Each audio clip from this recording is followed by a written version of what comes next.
Albert Einstein की जीवन गाथा हिंदी में एक भावनात्मक, प्रेरणादायक और किताब जैसी शैली में बता रही हूँ।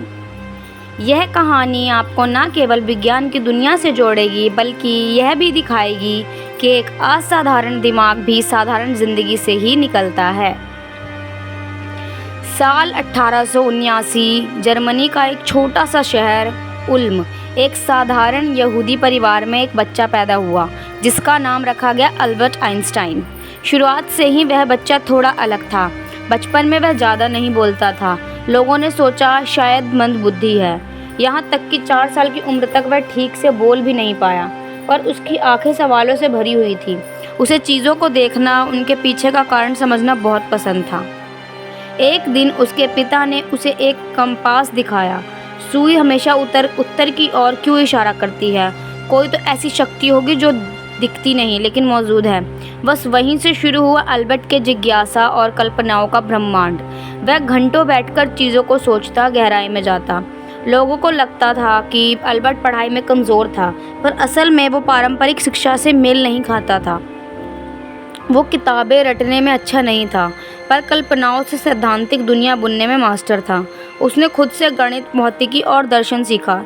एक बार स्कूल में टीचर ने कहा, तुमसे कुछ नहीं होगा, लेकिन अल्बर्ट को पता था उसे कुछ बड़ा करना है।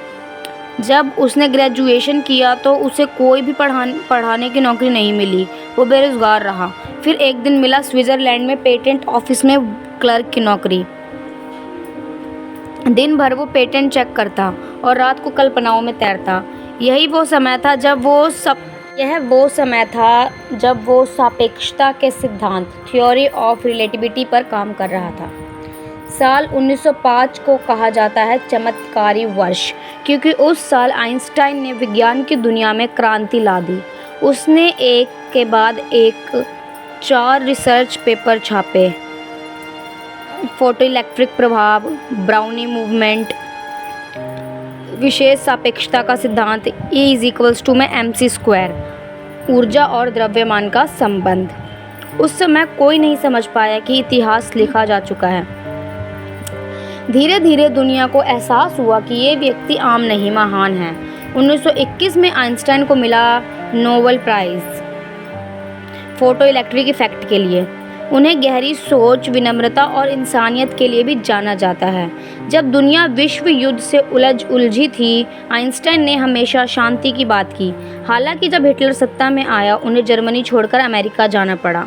बाद में जब अमेरिका ने परमाणु बम बनाया, आइंस्टाइन ने खुद को अपराध बोध से भरपूर महसूस किया, क्योंकि उनका सिद्धांत भी उस दिशा में उपयोग हुआ था।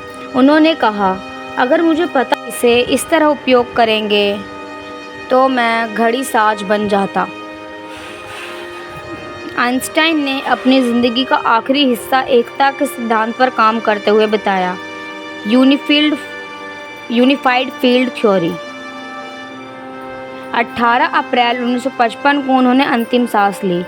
उनका दिमाग अब भी विज्ञानियों के लिए एक रहस्य है और प्रेरणा है। उनकी बातें आज भी गूंजती है। कल्पना ज्ञान से अधिक शक्तिशाली है।